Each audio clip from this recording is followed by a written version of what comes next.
Welcome to Please Me, the award-winning bilingual podcast bringing you bold conversations and big clit energy. Sí, Please Me se puede ver con subtítulos en español. I'm Eve, your host, on a journey from trauma to sexual liberation. Join me and my guests as we dive into conversations around orgasm equality, self-love, body positivity, and essential sexual education. Let's reclaim pleasure and close the orgasm gap, one empowering conversation at a time. I hope you caught last week's two-part episode with Anthony Weaver from About That Wallet podcast, where we shared our favorite moments from Season 5 of Please Me podcast. Both episodes are packed with insights and laughs, definitely worth a listen if you missed them. Today I'm dropping a bonus episode featuring Daniel Tausan, whose brilliant scientific mind will absolutely blow you away. For the next few weeks, I'll be releasing exclusive webinars I've presented live on SDC.com, the leading ethical non-monogamy dating site and a powerful hub for alternative sex education. These sessions are part of my Please Me Health Collective on SDC, where I host a free monthly webinar focused on sexual health, pleasure, and empowerment. Check the show notes for a free trial code and come join this transformative community. A huge thanks to everyone leaving reviews. Please Me continues to rank in the top 10 global sexuality podcasts. Your support means everything. Keep the love coming by rating the show and join us on Patreon for ad-free episodes, bonus content, and early access. And be sure to sign up for my newsletter on Substack for more Please Me related news. Please Me is for mature audiences. Sit back, relax, and surrender to the pleasure of Please Me. ASN Lifestyle Magazine is your go-to source for sex-positive, sophisticated content covering everything from the swinger lifestyle and adult entertainment to intimacy, wellness, and more. You can read every digital issue for free, and subscribers get access to exclusive content. See the show notes for the link to subscribe and check out their Instagram. I'm excited to share that I now have a monthly column in ASN called Big Clit Energy, a Please Me series. Don't miss it and subscribe today. Welcome to Please Me, the podcast that aims to destigmatize conversations about sex and sexual health by turning the sheets into our classroom. I'm so excited to welcome you to Season 5 and to let you know that I have guest Daniel Tausan on the show today, and I hope I pronounced that right. He studied stem cell biology at the University of British Columbia and is a scientist and researcher who studied biomarkers of health and how to develop biological age calculations looking at your biomarkers of health, which I find fascinating. Now he's launched Timeline Science to help you align with your unique genome and health goals. And I am such a nerd, so I absolutely love talking about anything scientific. But I want to just preface this by saying that we are going to do our best to talk in layman's terms so that everybody out there can fully understand what we're talking about. And I just want to welcome you to the show, Daniel. Hi, how are you today? Welcome to Please Me. Yeah, thank you so much. Yeah, I'm a nerd at heart, but I was born a jock body, so Okay. I didn't like the academic route. They spend a lot of time, pretending to say things that are very complicated when in fact, all I'm talking about is blood. What's in your blood? Is your blood clean? And what does that mean for your health? So I stepped away from that academic world to be that bridge, that liaison between all this, to me, really fascinating jargon, the molecular details of our life and existence. But, how do you tell that to your average everyday individual? Because funny enough, with what happened in the last 5 years, I've heard firsthand from people that are very far away from the academics have a better understanding of what science is, So it's kind of funny. You see this turn of the wheel happen so much that people lose themselves in this intellectual masturbation. They just keep going down the hole of trying to make something more complicated than it needs to be, that at the end they can't even tell you in a sentence what science is, whereas the everyday man just knows the expectation. It's evidence-based knowledge, So happy to be here, happy to share some secrets on health. Amazing. I love evidence-based knowledge. I mean, this is what, physical therapists, which is my background and my career, we try to do everything that we do being being evidence-based, because we want to make sure that, you know, what we're doing is proven. And so I love that this is what you're doing. And you mentioned clean blood, right? So I would love for you to kind of define that for us, right? Because your blood tells the story of your health. And so this is why doctors are always asking us to get blood tests. And I find sometimes that even when our blood tests are off, the doctors sort of poo-poo it away saying, oh, well, it's only borderline, so you don't have to worry. But I always say, look at your blood results as well. Don't just let your doctors, you know, brush things off, because your blood is telling you a lot of information. So do you want to jump in and tell us what clean blood looks like? You're 100% correct on that. Absolutely. That you should get interested in what's your blood telling you, even if you're healthy. Because if you go to a doctor and you say, "Hey, I'm doing good right now, but I want to be better. Like, I want to go from okay to being resilient, phenomenal. You know, I want to have a libido when I'm 80." Yes. What is, you know, how do I do that? The doctor will very quickly tell you, "Get the hell out of my office. Don't waste my time. Come back to me when you have a problem." And this is something where a lot of people are coming to the awareness, like, okay, my doctor isn't there to help me gain or have a great bill of health. They're there to help me when I'm sick, you know. And though we call it healthcare, it's by practice sick care. And knowing what's in your blood is really interesting, because going to your doctor to get a blood test is not going to do what you would like it to do, right? The blood tests from our clinics are designed like alarm bells. So, oh, something is wrong. Oh, shit, hits, you know, we got to do something. When they're in range, they don't tell you too much. And so there is now this biotechnology revolution, this molecular biology revolution, where it's never been easier for you to get your genome sequenced. This used to cost thousands and thousands of dollars. Now you can do it for less than 100. And the same idea with large blood panels, right? Proteomics, metabolomics is the fancy terms for what you can capture all simultaneously. And so this was priced at thousands and thousands of dollars to just run a sample to catch a little bit. But now we can catch 300 biomarkers, right? 300 measurements in your blood for, you know, $400 or $500, right? That's next to nothing in comparison to, you know, what you're getting in terms of volume. And this is where it becomes very interesting, because there is a lot that your blood's telling you, and you can have hundreds and 1,000 markers in your measurements, and it gets too much. You know, you don't need that many. But when you have a lot, you have confidence to know where your health is trending and where it's going towards. How's my liver doing? How's my kidneys? You know, how's my intestines? How's my heart? How are my lungs? How's my central nervous system? And that all has an impact whether you have a libido or not, whether you can get a hard on, whether you can maintain it, whether you have the stamina.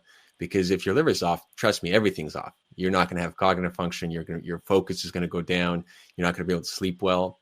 And all that plays in line with us feeling fantastic, us feeling strong, us feeling vital.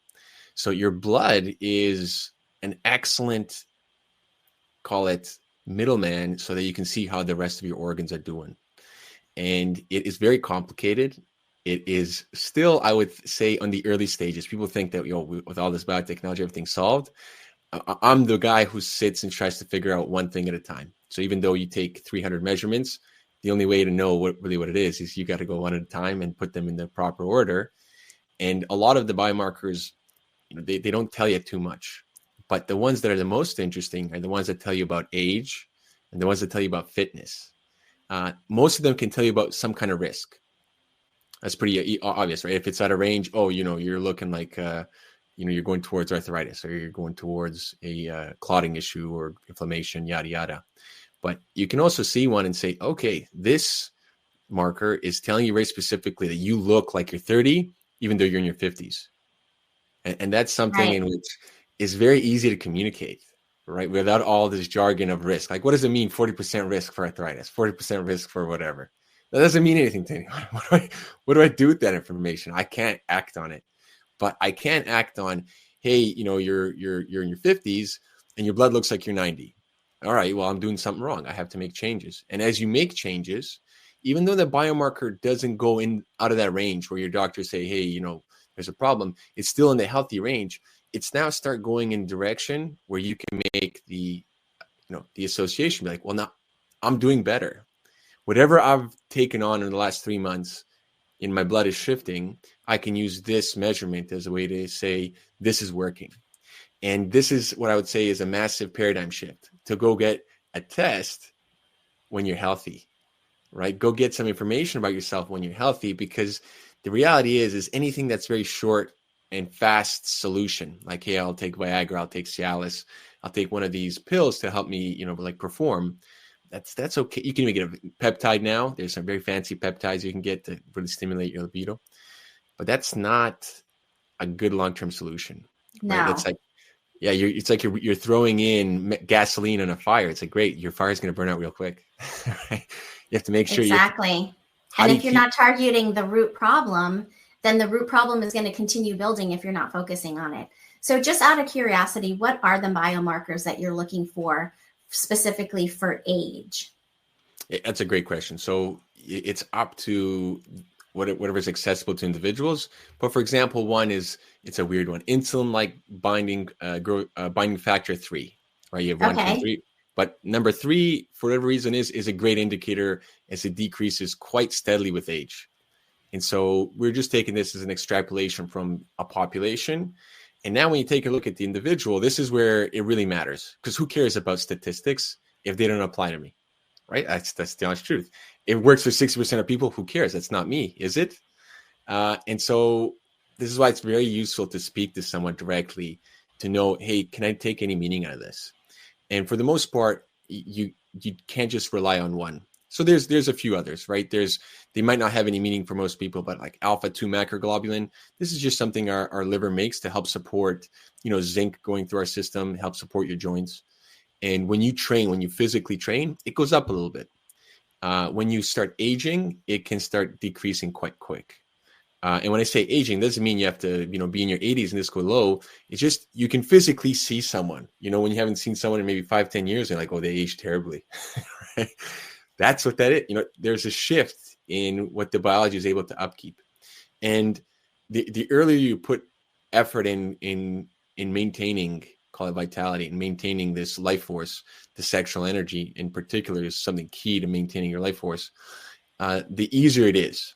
Right, the more that you wasted the honeypot, so to speak, it's harder and harder to call it push back these aspects of aging. Not impossible, and even at age 60, you can still reverse some, call it, bad decisions that you had your entire life, and still get the next, call it, 20 years to not be full of, call it, problems. Right, I think there Yeah. is a very, very big misconception that with aging comes all these diseases. It doesn't have to. You can age It well. does not have to. You can age well. And you mentioned erections, and you also mentioned Viagra and Cialis, right?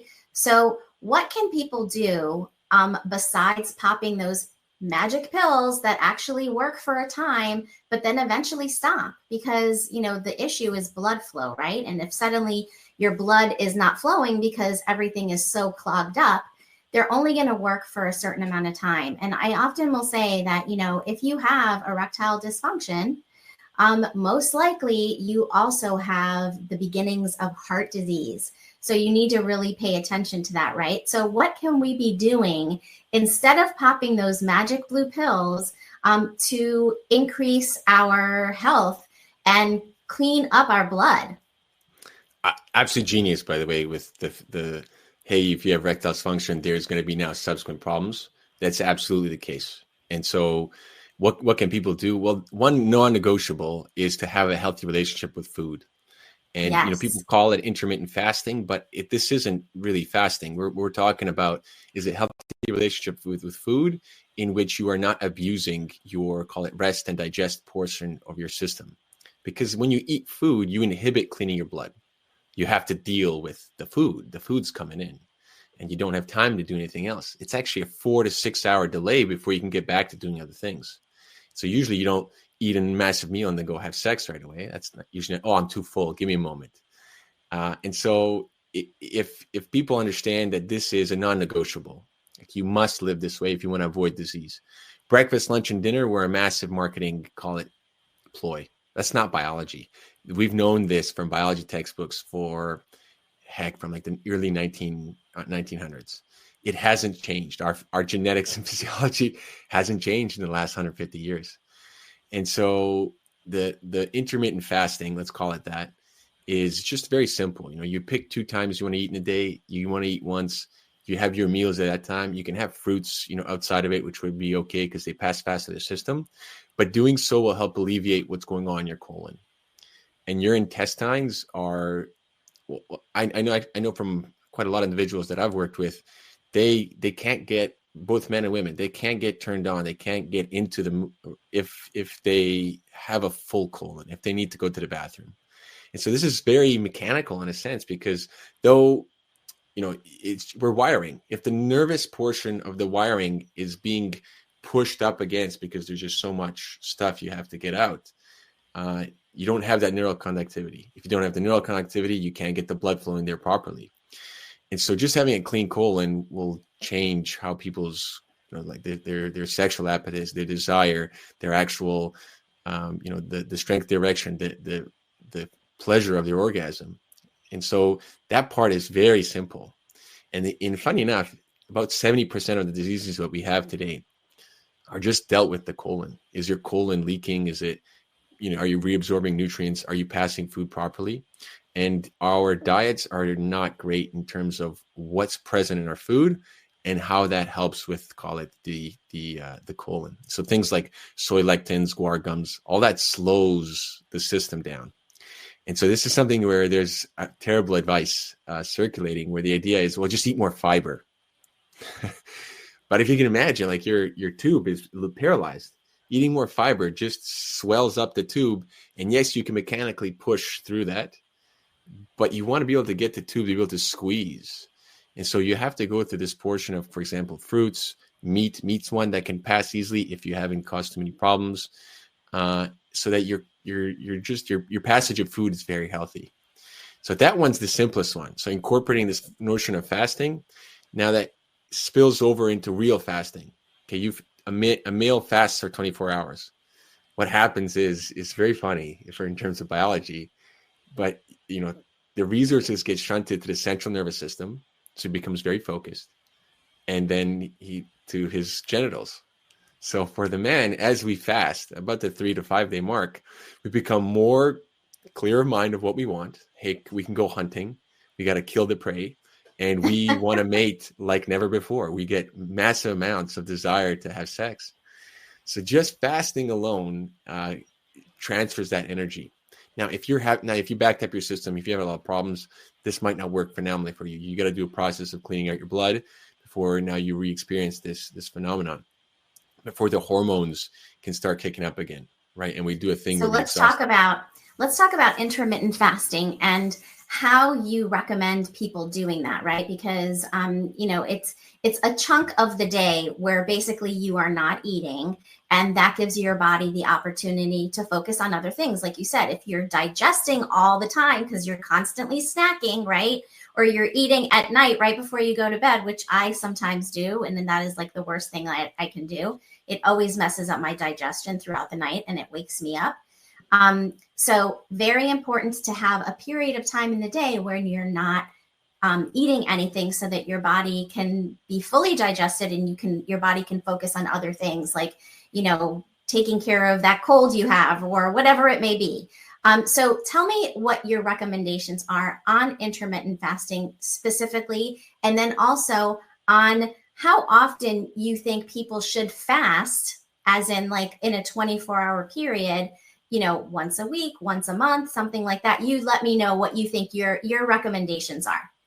Yeah, absolutely. So for the individual, that's okay. There's no problems with their health. What I would recommend is ASAP, as soon as possible, you figure out within your schedule when you want your 2 windows of eating to be. If you are a laborer and you wake up really early and you really like to eat early, that might not be ideal, but it's okay. You want to eat at 6, fine. Your next meal might be at 2 or 3, and that's it. So in those 2 time windows that you're eating, they need to have enough calories so that you're not losing weight. It's that simple, right? Whatever the calories that of your choice. And it needs to complete, really more so than the calorie proportion, nutrition component. And when I say nutrition, remember the reason why we eat food is, yes, the calorie part, which is the easiest thing today to find, but it's, for example, like omega-3. You're not burning omega-3 for energy or converting it for energy. You're using that omega-3 for your brain, for your immune system, for your, for your cells, for your, gonads. You're using that as a resource. And so that's really what you want to be looking for when you're thinking, I got to eat stuff. I got to bring in nutrition. I'm eating healthy. That's what eating healthy is. It's knowing these things that we got to adjust.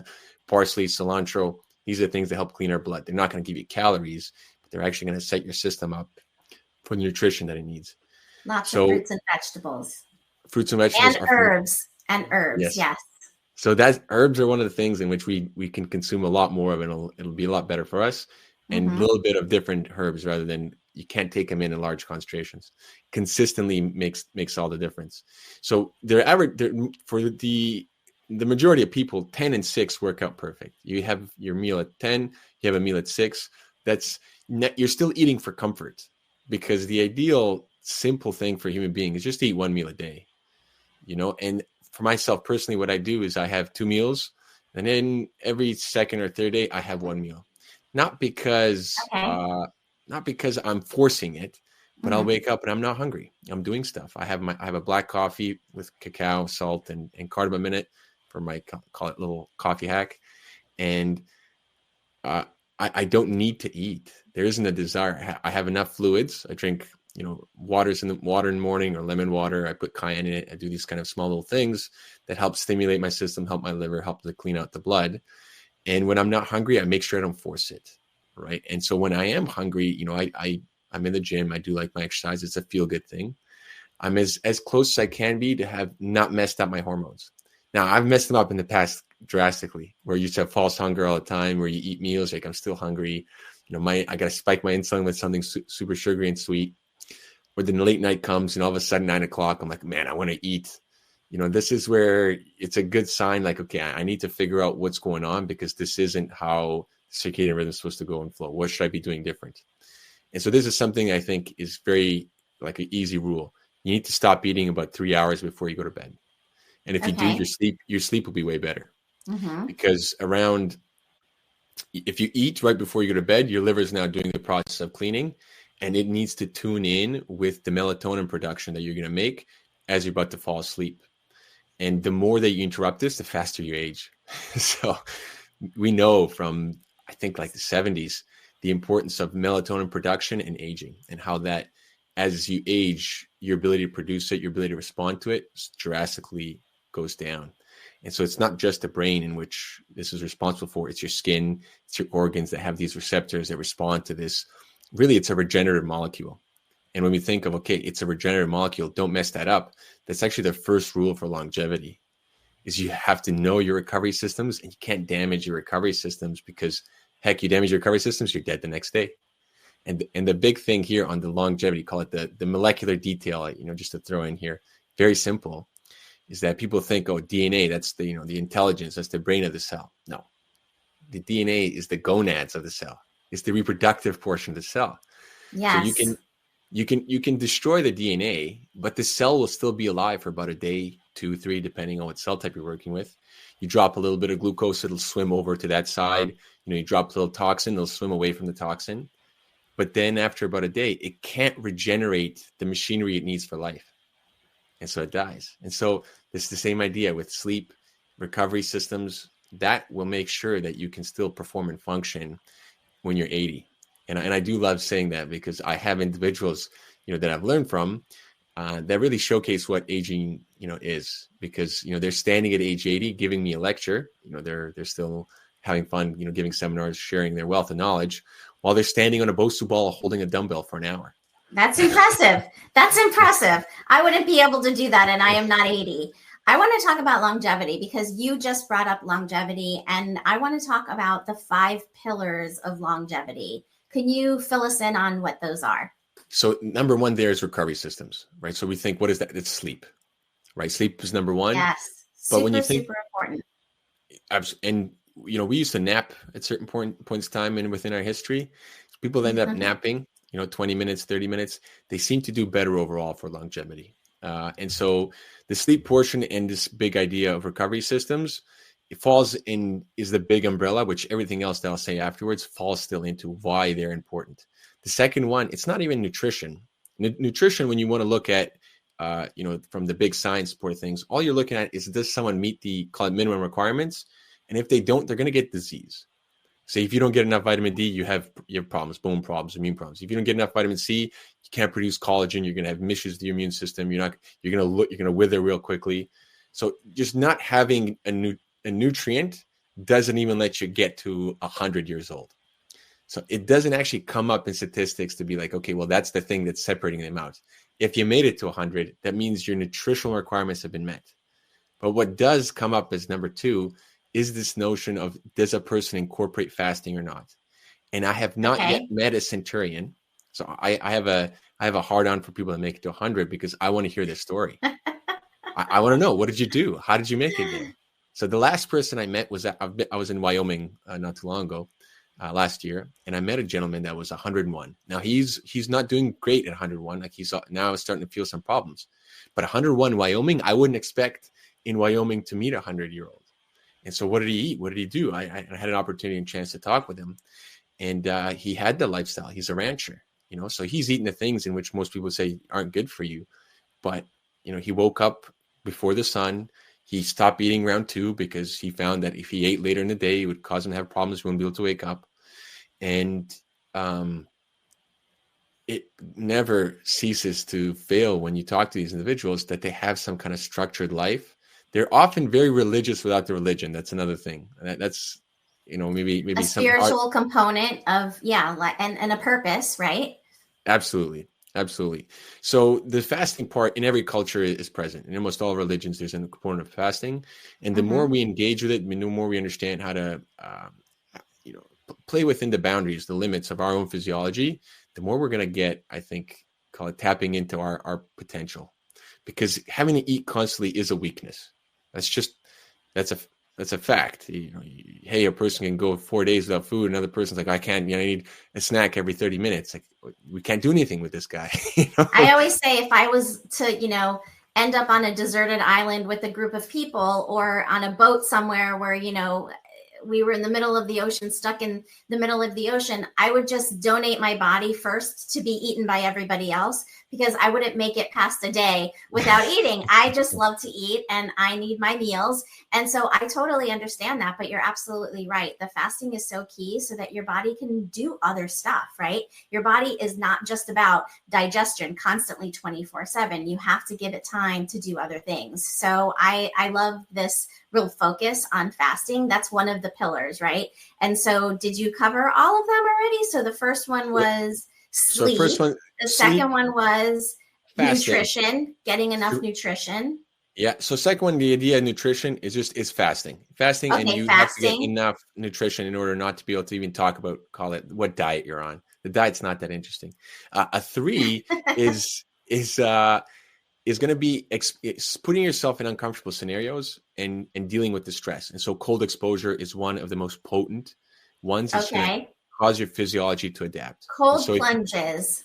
So if you take a look at animals, you can take a look close to the equator, and similar species, as they go, call it, more to the poles, the species get bigger.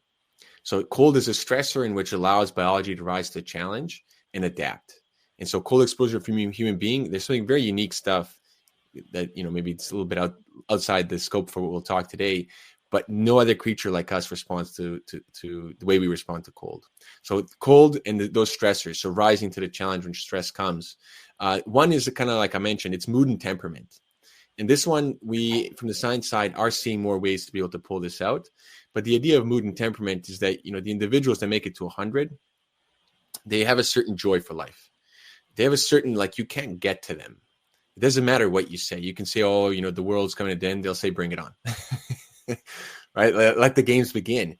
They have a very in tune system with their emotions. So if they're positive angry, outlook on life is so key. Yes, absolutely. And it's not like they don't experience, call it, what we'd say, like the lower end spectrum of emotions, is that they use that to make action. They find what's bothering them and they act on it. They don't suppress their emotion, which is, I think, something that we do terribly in this day and age.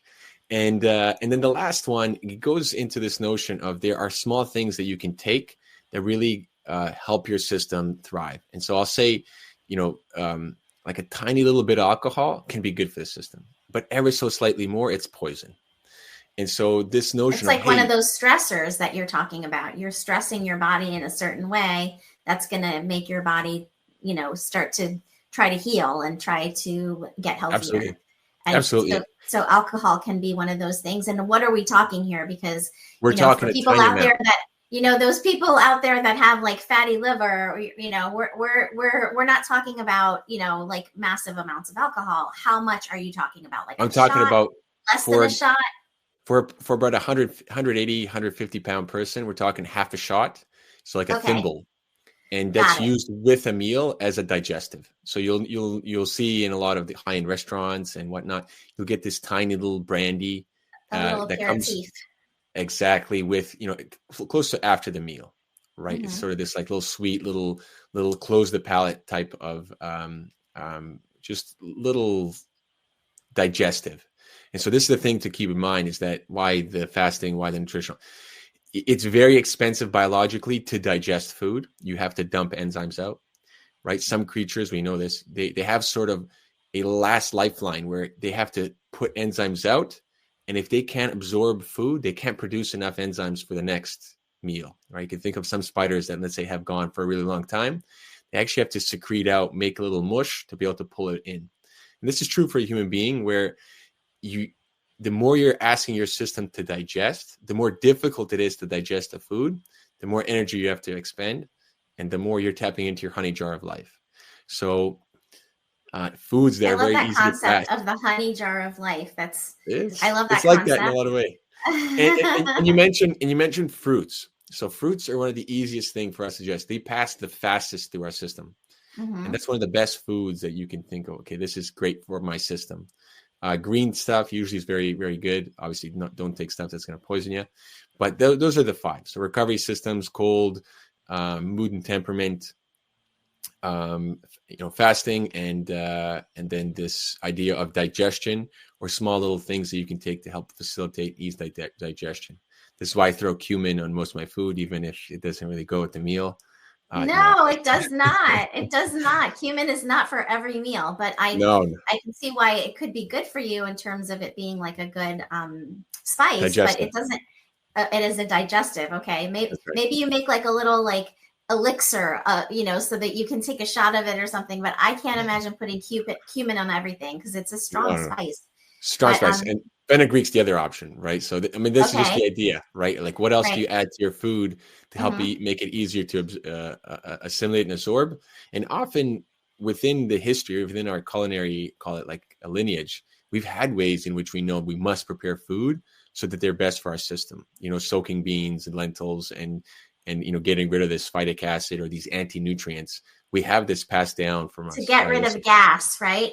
That too, right? That's why you want to soak those beans, right? Yeah, absolutely. Yeah. So those are the five sort of big overarching, and they take how would you say, you can start adding a lot more to it. And as you notice, exercise doesn't even come into this, because walking is the assumption. Like, if you just walk, that's good enough to make it into 100 years old. I love that you say that, because a lot of times when you say you have to get healthier, and I was actually just at my doctor's office earlier today, and, I was telling her that, my hormones have dropped. I'm in menopause, and I just started seeing a hormone doctor, but my weight is still increasing, even though I'm starting to take the hormones, and I've always exercised, and I've always ate healthy. I'm not a faster, which I'm going to look at, and I'm going to try and put that into my program here, because I understand that is super important. And I have been trying to eliminate those nighttime snacks, which I've been doing really good about. But the fasting portion, or giving my body more time to rest and not be digesting, is key. So I'm going to definitely incorporate that. But my doctor said, oh, just exercise. And I wanted to just like punch her in the nose and say, I already exercise. Like, you're not telling me anything I don't know, right? But when you think about health in general, like 80% of health is the nutrition portion of it.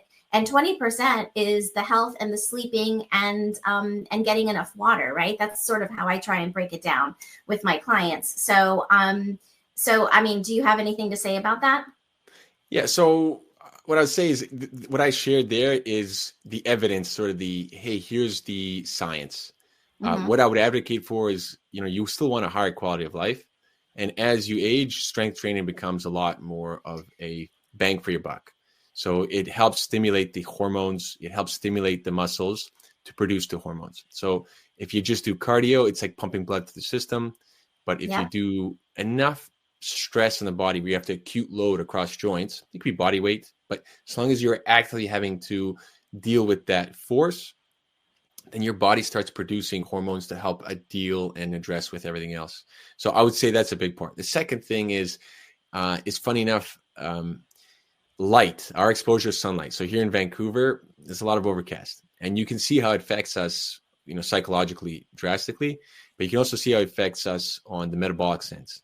So when we wake up, there is this real, hey, take a look at the sunlight early in the morning, because when sunlight hits your eye, it starts a hormonal process with your hypothalamus to then change how you respond to food.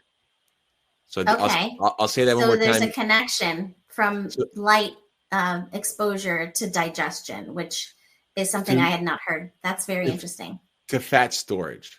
So and in the morning one is key because we have different radiation throughout the day. So there's more infrared in the morning than there is in the evening. So when you have the morning sunlight, it stimulates receptors, photoreceptors in the eye. Now, usually we say melatonin is a nighttime hormone, but we have melatonin that helps the actual eye and eyesight. So the morning sunlight is key for the eyeball as well. But now the way that if I have a meal and it's been just cloudy overcast for 3-4 days, if I have a meal, my body will respond as more, hey, I want to store this meal for fat. And if we think maybe evolutionarily speaking, like, does this make any sense? But if we have cloudy overcast, I'm not going to go out hunting. Maybe it's going to be bad weather. I want to slow down my metabolism, maybe go back to sleep. Hey, it's sunny. I want to amp up. I want to tell my body, burn energy, go do stuff, go find things, go get, engrossed with life. So there's a very unspoken, yet we know this from, the physiology textbooks for about 50 years, that the way in which we respond to light is first and foremost, part of our health. And so obviously there could be a lot of money made if you try to tell people, sunlight's very dangerous for you. And of course, right, like you can't jump into the oven, but you must have sunlight exposure. And if your sunlight within your region is not good, you need to get an infrared lamp in order to offset when there is 9 days in a row of just no sunlight, because that hormonal cascade has massive implications. And in today's day and age, who has the luxury to go and check out for 9 days? No, we have upkeep our house, our jobs, our families, our relationships, businesses. So you must maintain this, call it life that we're building up. And I don't think it's not necessarily talked about. So there's still lots of things in which we must partake in to be able to maintain and keep our physiology. And weight's a good indicator of where we're going. Hay tells us, like you mentioned before, if you can't get a heart and can't get a boner, then the next step is probably heart disease. I would very much so say that is very likely that's going to happen. But the same idea, if you don't maintain some of these basics, if you don't get sunlight every day, there's going to be problems. And it's not like you getting sunlight one day is going to change your evening or tomorrow. This is not, call it the acute effects. This is the long con. So I love that you bring up light and sunlight, and obviously vitamin D in our bodies is triggered by the sunlight, and you're able to produce it in your body. Most people don't get enough sunlight. I know I don't. I actually take vitamin D, and I live in Florida, and I spend days at the beach all the time, and I still don't get enough vitamin D. My vitamin D was actually low, even though I supplement it. So I had to increase recently my vitamin D supplementation.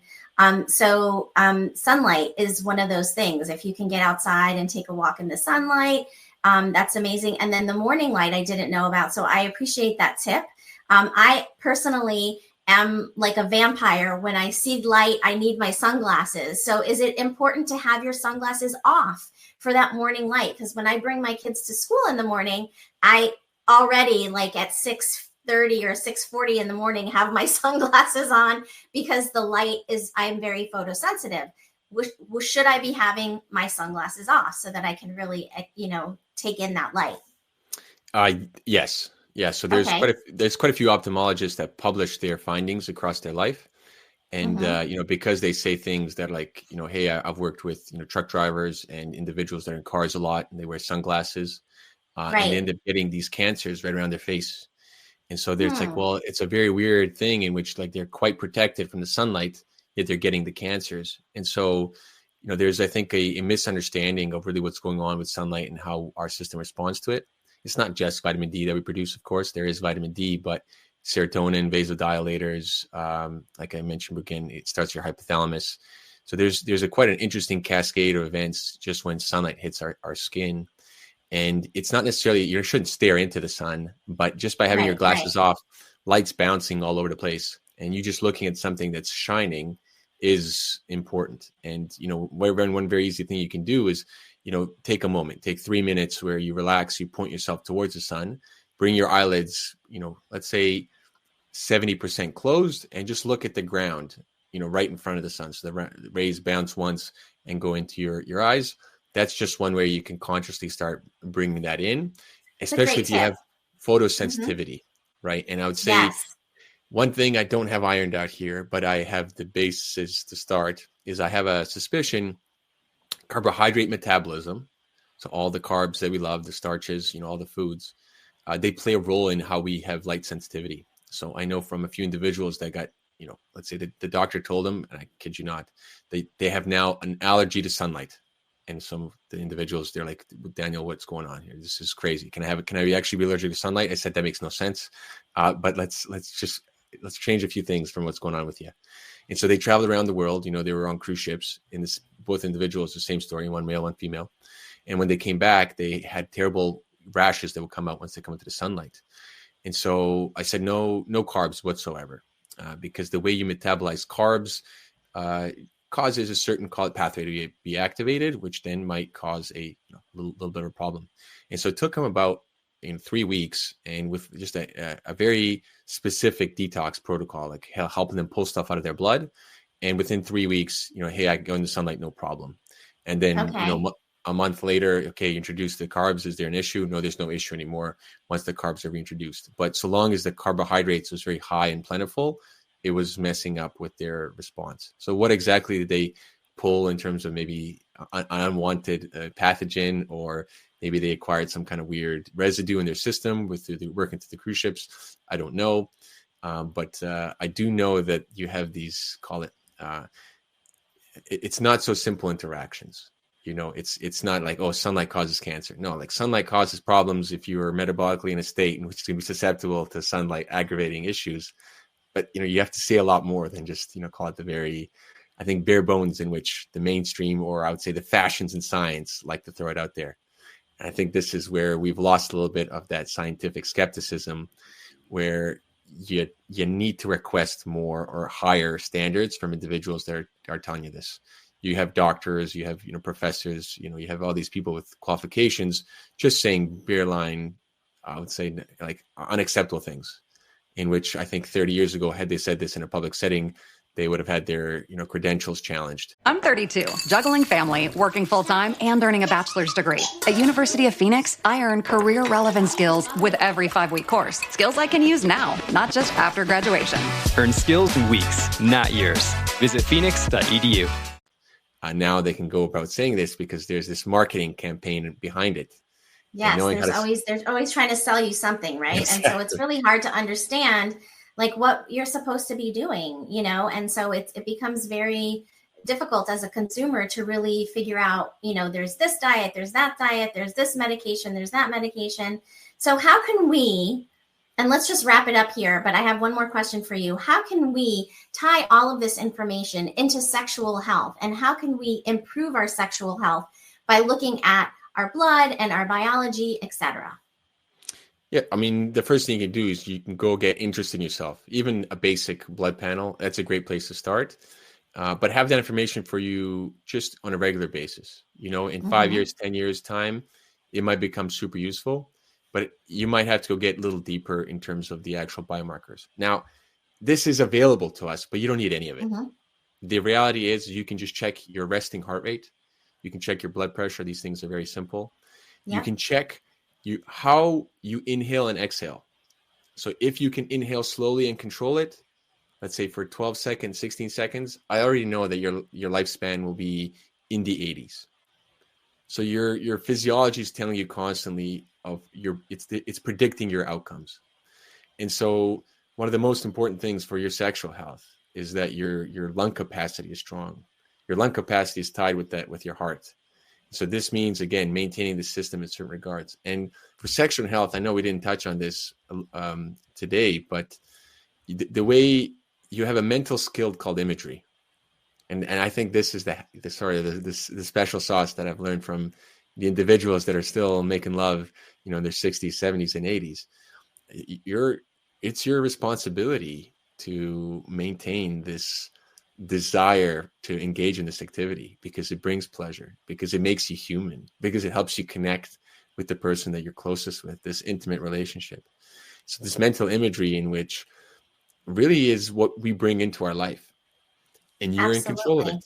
And so it's the same idea for your health. If you understand, hey, I'm going to do this thing of longevity, I've heard, not because I care to live to 100, 80 is good, but I still want to be 80 and still be able to, have sex. I think that's a real good motivator for individuals. And so this is something actually the men that I speak to, when they don't care, like, oh, whatever, I'll drink, I'll do all this stuff. I'm like, well, these two want to have a boner in 80. This ego comes out. I love it. Like, yeah, I do. What do I have to do for it? Well, you have to take care of your system. You have to get a little bit interested in what that means, take care of your system. And you got to find strength in, fending off where I think are the easy conveniences. Comfort kills the soul. And when we band together, when we have a supportive structure around a brotherhood, a womanhood, just a community, it's a lot easier not to fall of like, well, I need to eat, no, someone's around there. Like, no, you can do it. It's the same thing with the cold exposure. Everyone says, oh, no, I can't do it. They come with me. We do a breathing exercise to warm up the diaphragm, to warm up the nervous system. And I just talk to them. I walk in first. I just keep a conversation going. And next thing you know, 30 seconds in, they're like, I can't believe I'm doing this. And you're talking about how cold. I was actually just at the beach the other day, and it was a very overcast day, and it was only about 73 or 4 degrees. So it was a cooler day in Florida. And the water was so cold. And what helped me to get in there was imagining that, and the mind is such an amazing thing. I was imagining and telling myself, I am a mermaid. This is where I belong. And I just walked straight into the ocean. Usually I'm like, oh, the wave comes and I'm like, and I just kept telling myself, I am a mermaid. This is where I belong. And I just walked straight in. So I love the mental imagery that you mentioned before. And our minds are such a creative place to,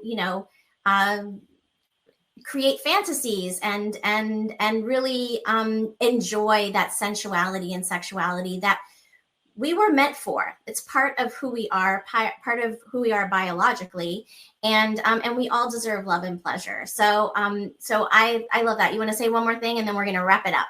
Yeah, I'll say from a personal side of things. So I'm 36. I don't have any, thank God, any issues. I've dealt with a lot of my health issues from a young age. I'm here today because that was my journey of solving it on my own. And, the cold exposure I've been doing for over a decade. And I can tell you that even in my age, when I do a bout of cold exposure, I have a better orgasm, right? I can last longer. All right. That's going to make it more of a motivator for me. And how long do you stay in a cold exposure situation? So, for sure, definitely can't compare with someone that's been doing it for a decade. But if you're shooting for a minimum, 1 minute would be good, right? Okay. So that's overcoming the pain, coming to a sense of relaxing with the breathing, finding controlled breathing. And the secret's very simple. While you're in the water, big inhale, control the exhale. Big inhale, control the exhale. As you control the exhale, you'll control the pain, you'll control the nervous system, and eventually you become okay with the cold. A minute's good. Now, next time, a minute and 5 seconds, a minute and 7 seconds, there. A minute 10. No 0 to hero. I've had more than my fair share of individuals go numb and have nerve tingling for months on end. just very slow exposure. And that's not good though. You don't want to cause damage to your nervous system. You don't. And this is why, you don't want to go in there for 10 minutes on your first time. Okay. Right. Absolutely. So I have the macho guys want to show off. They come in, oh, look, it's like, no, you've gone numb, buddy. I got to take you out. So I've learned now, I'm a little more responsible where someone starts playing that game. I don't let them. I say, you know what, next time you can do this, not in my presence, but in my presence, come out. Right. So go ahead. That's just a hack. I think it is acute. So people, we're talking about this long idea, this long con for life and health. Well, there's a very acute exposure with, hey, this is what I experience. Now, what I've heard from a lot of individuals, especially when they're not the best state, they'll really want to sleep after the cold. Okay, good. Go to sleep. You'll see when you wake up, you'll feel revitalized. Your body will yeah. Your body's telling you to rest so you can heal. That's incredible. Exactly. And when they wake up, they experience that sexual rejuvenation. So that's very simple people can partake in. And, I'm very lucky. I'm exposed to cold here, plenty here in West Coast.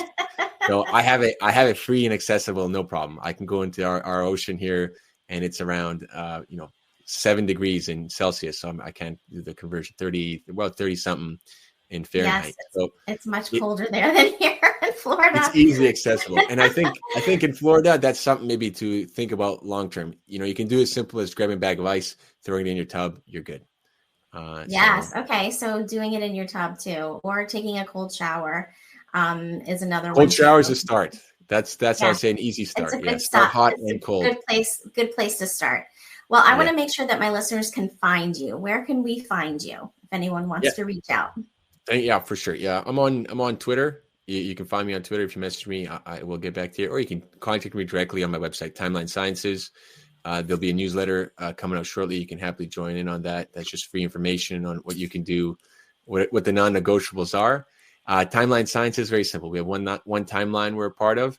What do you use science for? You use science to describe it, right? You want evidence. You want something to go off of. And you are the evidence. You see, that's the thing. You don't wait for statistics to catch up to what you need. You, by nature of existing, show what's possible in life. So, don't wait for someone else to, go through, hopefully your emotions. You be there. You lead it. You decide where it ends. Fantastic. Well, thank you so much for being on the show today, Daniel. And you can find me on pleaseme.online as usual. And, reach out to me there. Make sure that you send me a note on the contacts page. I would love to hear from you this year, what you're interested in hearing about this season. And again, thank you so much for being here today. Have a great day. Until next time. For ad-free listening, exclusive bonus episodes, Eve's library of archived webinars, and early access to new releases of Please Me, become a monthly supporter on Patreon. Simply open the Patreon app on your phone, search for Please Me, and subscribe today for premium content and more. Cheers to finding your pleasure and big lit energy.